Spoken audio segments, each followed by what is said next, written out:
Hello, and welcome to OJ Studios. Please enjoy today's chapter of The Summer Switch by Olivia Julius. Chapter 13. Back at the house, the smell of home wrapped around us, warm wood floors, faint laundry soap, and the comforting clatter of the kitchen. Dinner won't cook itself, Abuela announced cheerfully, bustling straight toward the stove with her sleeves rolled up.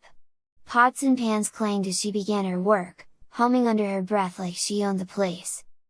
The cousins scattered almost immediately, slipping off to bedrooms, the porch, and the living room. The house buzzed with laughter and footsteps, like a hive full of bees. But not all of us scattered. Emily stayed in the living room, watching with a soft smile as Michelle and I sat cross-legged on the rug, staring at each other like we weren't sure what to do next. "So," Michelle said, tugging at the hem of her frilly pink dress. "What do little girls even play?"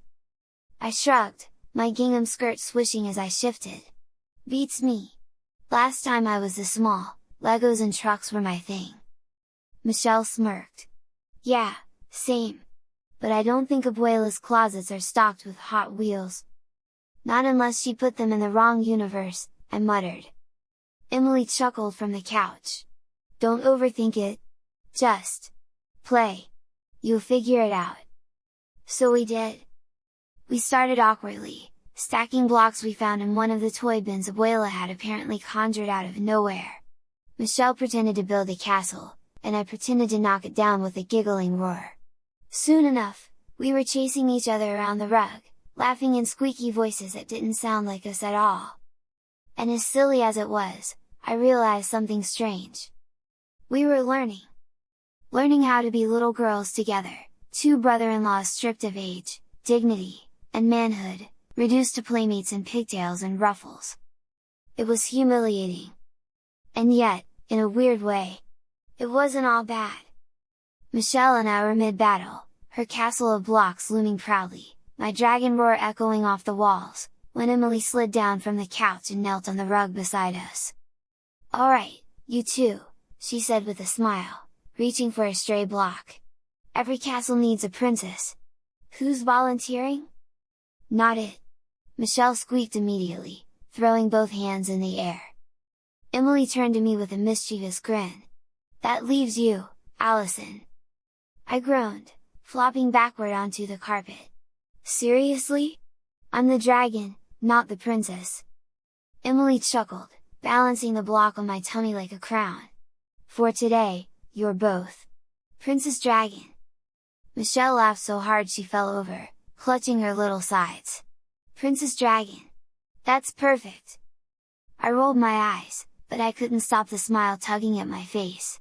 "You two are the worst." Emily sat cross-legged, watching us play with that same calm, patient look she always wore when Chloe was younger. "You know," she said softly, "you don't have to fight it so hard. Being small, being silly, it's not the end of the world. Sometimes it's okay to just enjoy it." I fiddled with one of the blocks, pretending to be annoyed, but the truth was right there in the grin I couldn't quite hide. My cheeks hurt from laughing, my chest was warm, and for once, I wasn't thinking about bills or work or dignity. I was just playing. And it felt good. Not that I'd admit it out loud. "Fine," I said, stacking two blocks into a makeshift tower. "But if I'm Princess Dragon, I'm breathing fire on Michelle's castle." Michelle squealed and scrambled to protect her wall of blocks, and the three of us dissolved into laughter all over again. Dinner! Abuela's voice rang out from the kitchen, cutting straight through our giggles and block towers. Michelle and I exchanged a glance, the kind that kids give each other when they know the fun's over, and Emily helped us both to our feet. We shuffled to the dining room, the smell of grilled hamburgers and hot dogs making my little stomach growl. The table was already set, plates lined up for everyone. But mine and Michelle's? Oh, ours were special.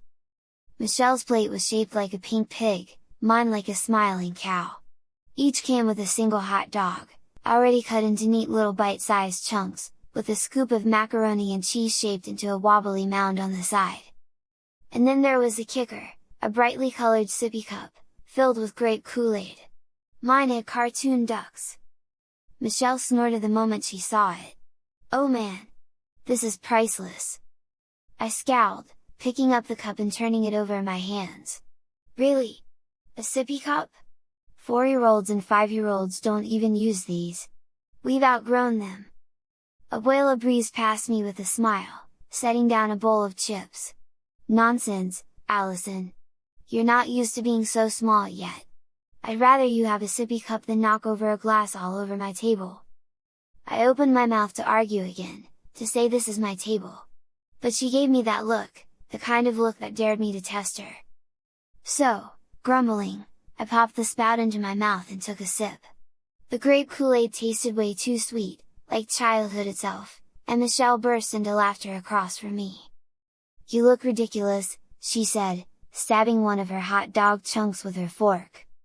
"Yeah, well," I muttered, stabbing my own, "at least I don't have to eat off a pig plate."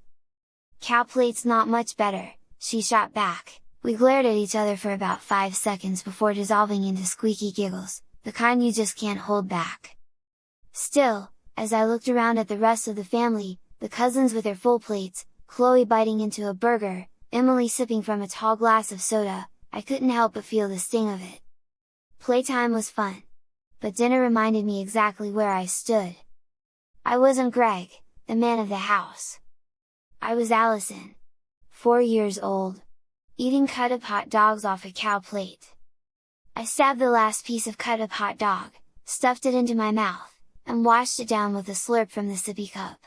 Across from me, Michelle was doing the same, her little legs swinging under the chair like she was finally embracing the role. "Done," she said proudly, sliding her pig plate forward. "Same," I muttered, nudging my cow plate away. Abuela swooped in, scooping up our dishes with a satisfied smile. "Good girls! Now run along and play while I finish cleaning up." Michelle grinned at me, eyes twinkling. "Race you to the rug?" I rolled my eyes, but my lips betrayed me with a smile. "Fine! You're on!" We hopped down from our chairs, my dress swishing, her ruffles bouncing, and scampered back toward the living room.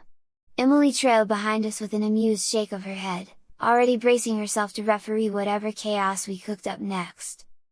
By the time we reached the rug, Michelle had already dropped to her knees, digging through the toy bin with a giggle. I plopped down beside her, grabbed a handful of blocks, and sighed. "Cut up hot dogs and sippy cups," I muttered. "I used to grill steaks."